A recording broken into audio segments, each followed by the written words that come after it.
ఈరోజు ప్రపంచంలో ఉన్న 800 కోట్ల మంది మనుషులు ఆ సంతానం నుంచి వచ్చిన వారే. మనమందరము ఆ సంతానం నుంచి వచ్చిన వారమే.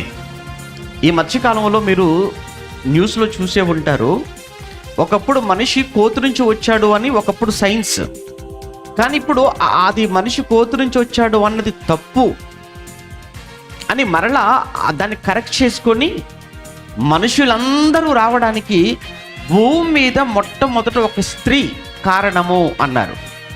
అంటే స్త్రీ ద్వారా ఈ ప్రపంచ మనుషులందరూ కూడా వచ్చారు అని. పోనీలే, ఒకప్పుడు కోతన్నారు, సరి చేసుకొని స్త్రీ వరకు వచ్చారు.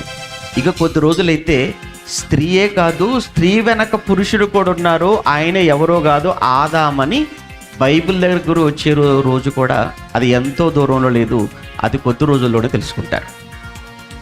బైబిల్ చెప్తుంది.